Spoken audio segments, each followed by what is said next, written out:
Santità, buongiorno a tutti, grazie di averci raggiunto qua dietro per un incontro con lei, grazie per questi giorni che abbiamo potuto trascorrere seguendo il viaggio nei due paesi che ha visitato, per quest'ultimo paese il Libano.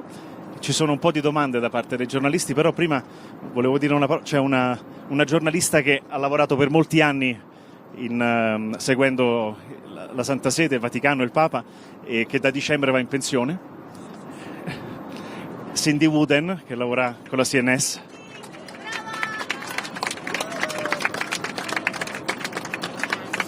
E il rapporto è stato prezioso e amichevole per tutti questi anni, quindi comunque invece le domande saranno, la prima è da parte di un giornalista libanese, se non vuole dire una parola lei prima. Solo una parola, buongiorno a tutti. Innanzitutto voglio dire grazie a tutti voi che avete lavorato tanto e vorrei che trasmettano questo messaggio anche ad altri giornalisti, sia in Turchia, in Libano, tanti che hanno lavorato per comunicare gli importanti messaggi di questo viaggio. Allora, grazie a voi. Anche voi tutti meritate un applauso forte per il vostro lavoro. Grazie. Allora, la prima domanda è di Joseph Farshak della televisione pubblica libanese. First of all, thank you so much for granting us this opportunity as the only Lebanese media to accompany you on your first foreign trip. Before my question, this is a gift from the LBCI Lebanon family. It was drawn live on TV while you were moving from one stop to the other. This is you, and these are the different stops. You can see Our Lady of Lebanon, Saint Charbel, the Beirut port, every stop, every notable stop. So really, we thank you so much for blessing us with this opportunity. On the back, you can find a heartfelt appreciation by our chairman of the board and his wife, Pierre and Randa Daher. They are really thankful for this opportunity. It was painted live on air while you were moving from one stop to the other. Back to my question, Your Holiness. You are an American Pope leading a peace process. You're on a peace mission in the region. My question is, will you use your connections with President Donald Trump, with Prime Minister Benjamin Netanyahu, and you've stated on the plane before that the Vatican is friends with Israel. Will you raise the need to halt Israeli aggressions against Lebanon? And is sustainable peace achievable in the region? First of all, yes, I believe sustainable peace is achievable. I think that when we talk about hope and we talk about peace and we look to the future, we do so because I believe it is possible that peace once again come to the region, come to your country, to Lebanon. In fact, I've already, in a very small way, begun a few conversations with some of the leaders of places that you have mentioned, and I would intend to continue to do that personally or through the Holy See, because the fact is that we do have diplomatic relationships with most of the countries through the region, and it would be our hope certainly to continue to raise that call for peace that I spoke of at the very end of the Mass today. Grazie. La prossima domanda è di Imad Atrash dei Sky News Arabia. Santità, sono libanese, quindi parlo in italiano, se mi permette. Santità, nel suo ultimo discorso, che credo sia molto importante, c'era un chiaro messaggio per le autorità libanesi per negoziare, quindi negoziare, dialogare, costruisce. Il Vaticano farà qualcosa di concreto in questo senso. Poi ieri sera lei ha visto anche un esponente sciita, prima del suo viaggio Hezbollah gli aveva mandato un messaggio, non so se lei l'ha ricevuto, l'ha letto e cosa ci potrebbe dire a riguardo. La ringrazio molto per aver visitato il Libano, che era un sogno per noi. Bene, grazie.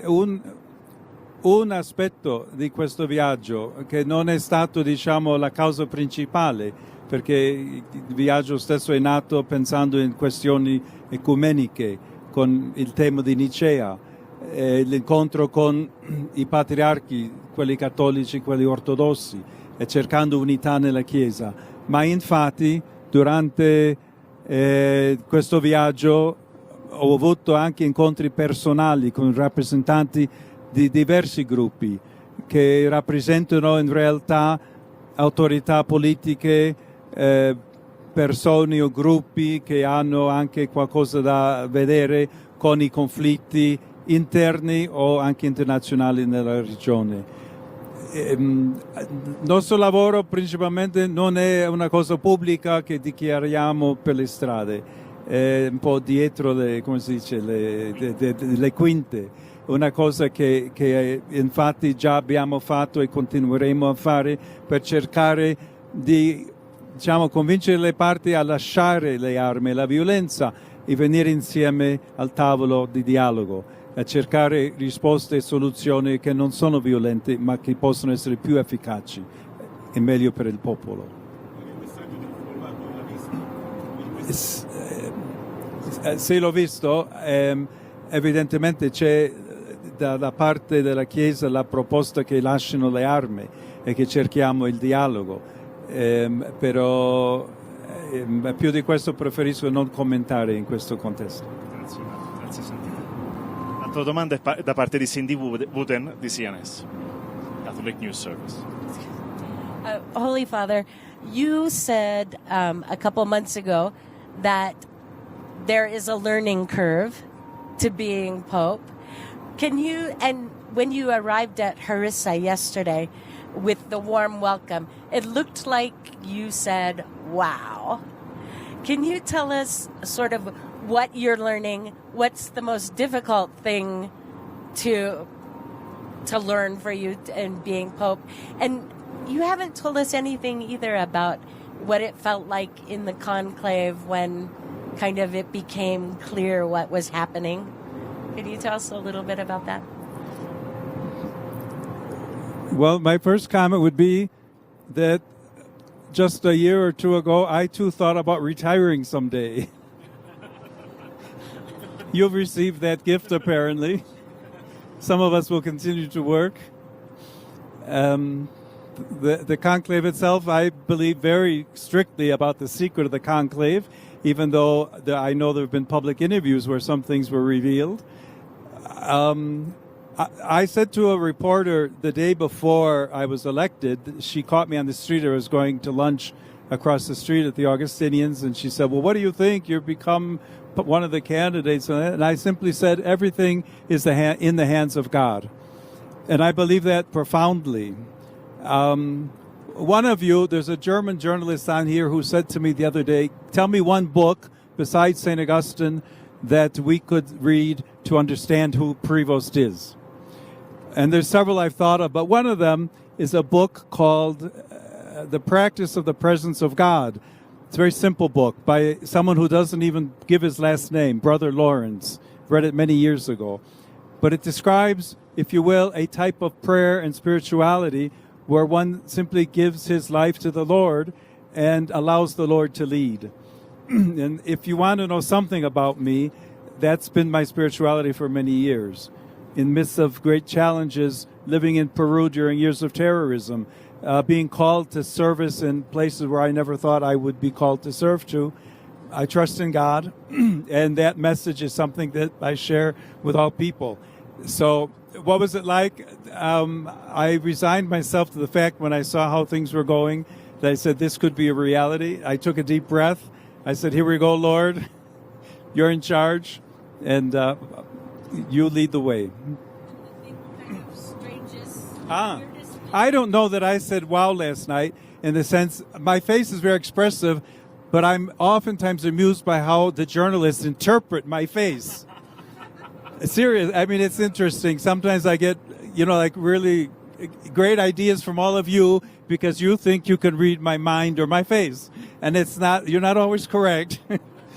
But, I was at the Jubilee for Youth where there were over 1 million young people there. Last night was a small crowd. It's always marvelous to me. I mean, I think to myself, these people are here because they want to see the Pope. But I say to myself, they're here because they want to see Jesus Christ. And they want to see a messenger of peace, in this case in particular. So to just listen to their enthusiasm and to hear their response to that message is something that I think that enthusiasm is awe-inspiring. And I just hope I never get tired of appreciating everything that all these young people are showing. Grazie Santità. La prossima domanda viene da Gian Guido Vecchi del Corriere della Sera. Santità, buongiorno. Sono ore di grande tensione tra la NATO e la Russia. Si parla di guerra ibrida, prospettive di cyberattacchi e cose del genere. Ecco, lei vede il rischio di un'escalation, cioè di un conflitto portato avanti con nuovi mezzi, come denunciato dai vertici NATO, e in questo clima ci può essere una trattativa per una pace giusta senza l'Europa, che è stata in questi mesi sistematicamente esclusa dall'amministrazione americana? Questo è un tema evidentemente importante per la pace nel mondo, però dove la Santa Sede non ha una partecipazione diretta perché non siamo membri né della NATO in tutti i dialoghi finora, anche se di nuovo tante volte abbiamo chiesto, diciamo, cessate il fuoco, il dialogo e non guerra. È una guerra con tanti aspetti adesso, anche con l'aumento di armi, tutta la produzione che c'è, ciberattacchi, energia, adesso che viene l'inverno anche c'è un tema molto serio lì. È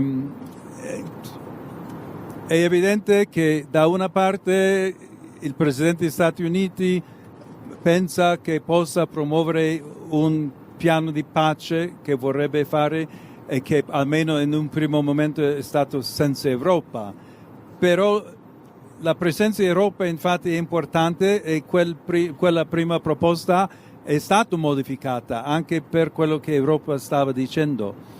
Specificamente penso che il ruolo d'Italia potrebbe essere molto importante precisamente per, diciamo, culturalmente, storicamente, la capacità che ha l'Italia di essere intermediaria in mezzo a un conflitto che esiste fra diverse parti, anche Ucraina, Russia, evidentemente, Stati Uniti.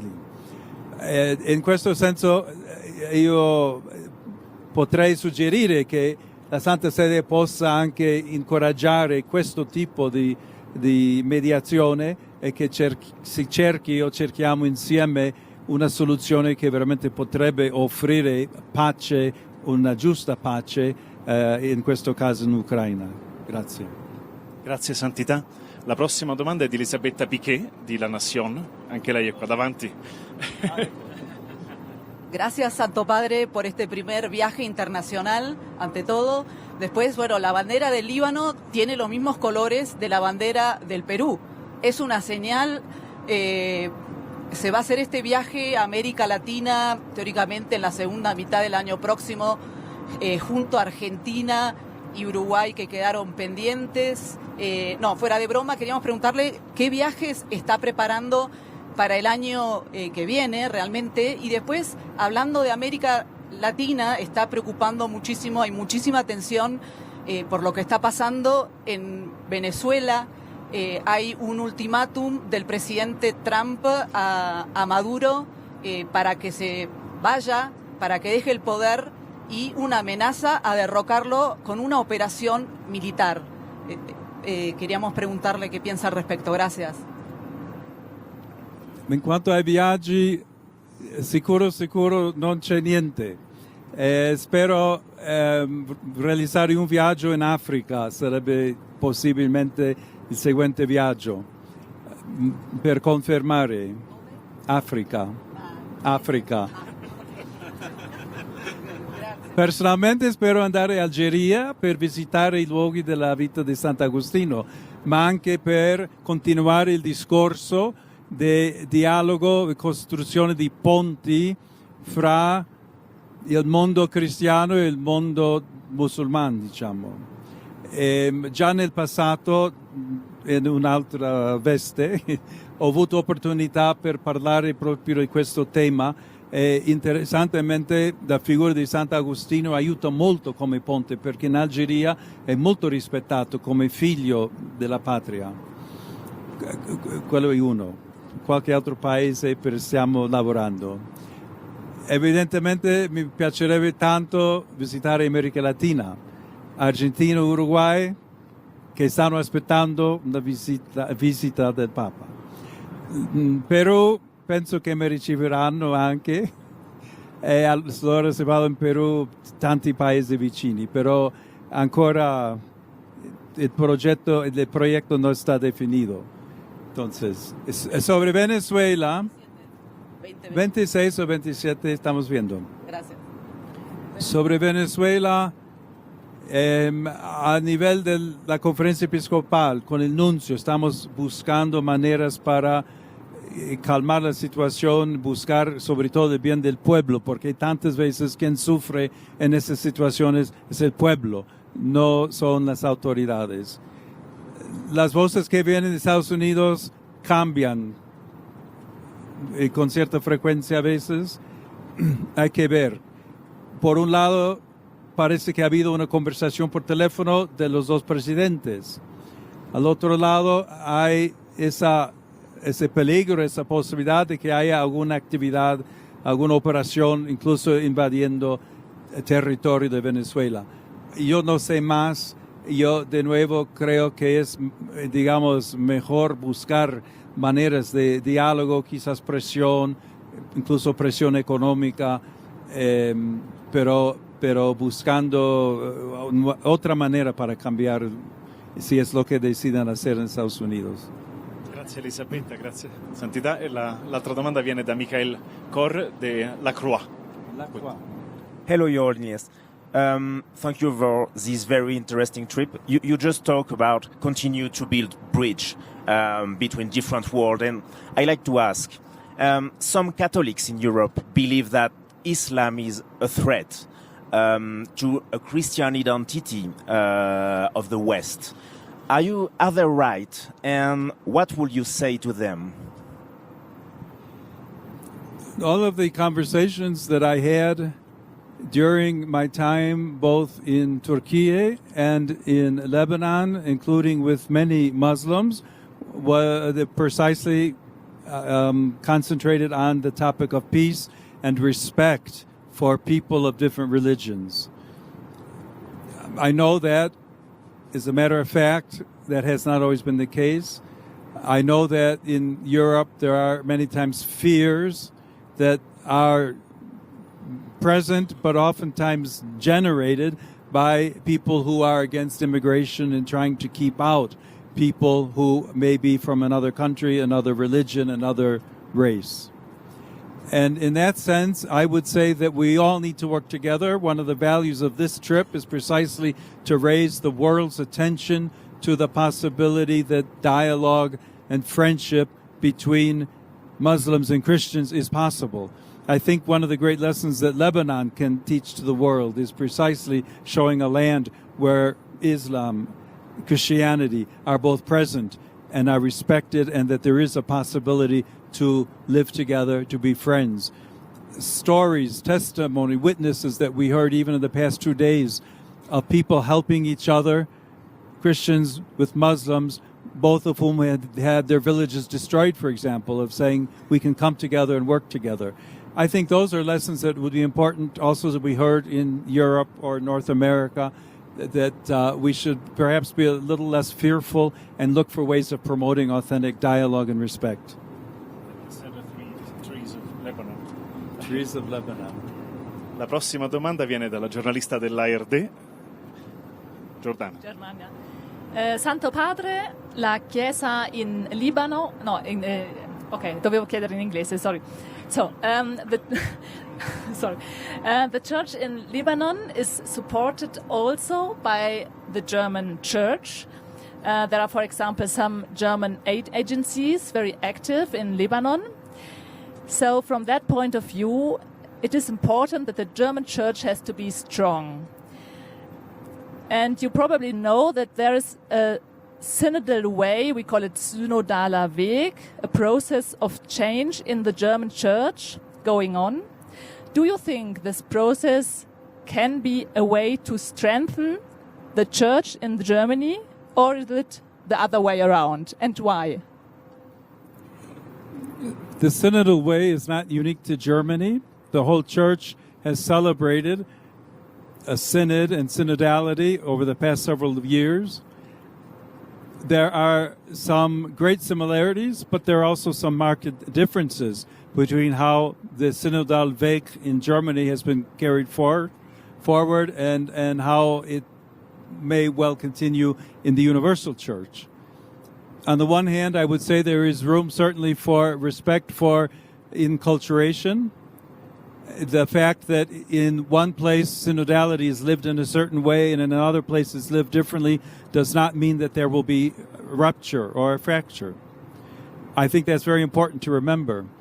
At the same time, I'm aware that many Catholics in Germany believe that certain aspects of the synodal way that has been celebrated in Germany up until now do not represent their own hope for the church or their own way of living church.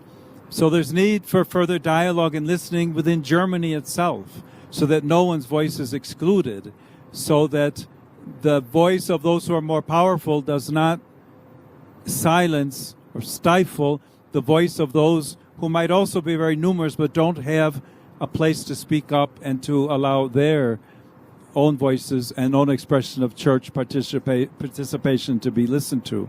At the same time, as you know, I'm sure, the German group of German bishops has been meeting through the past couple of years with a group of the cardinals from the Roman Curia, and there's an ongoing process there as well to try and make sure that the German synodal way does not, if you will, break away from what needs to be considered as the pathway of the universal church.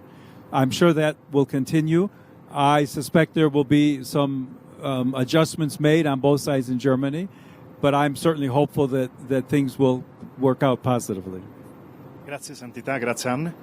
E l'ultima domanda, Santità, è di Rita Al-Munaye di Sat7, un'altra giornalista che viene dall'area del Libano. We are 4 different Christian channels broadcasting in the Middle East and North Africa, 2 in Arabic, 1 in Farsi, and 1 in Turkish. First of all, I would like to thank you for giving a time for the Lebanese people. I am myself a child of war, and I know how much it means to have a hug from Your Holiness, a tap on the shoulder, and saying everything is going to be okay. And what struck me is your motto, Your Holiness. Your motto. It says in the one, we are one. This motto speaks of building bridges between different Christian denominations, between religion, and also across neighbors that sometimes can be a bit difficult. So my question is, from your own perspective, what unique gift does the church in the Middle East, with all its tears and wounds and challenges and past history, can give the church in the West and the world? Okay. Let me preface my response by saying that today, people who grew up in a very individualistic society, young people who passed a very significant amount of time during the pandemic because of COVID, and whose personal relationships are oftentimes very isolated in reality because they're only through computer screens or smartphones. They ask sometimes, why should we want to be one? I'm an individual and I don't care about others. And I think there's a very important message here to say to all people that unity, friendship, human relationships, communion are extremely important and extremely valuable. if for no other reason than the example you mentioned about someone who has lived through war or has suffered and is in pain, what an embrace can mean to them.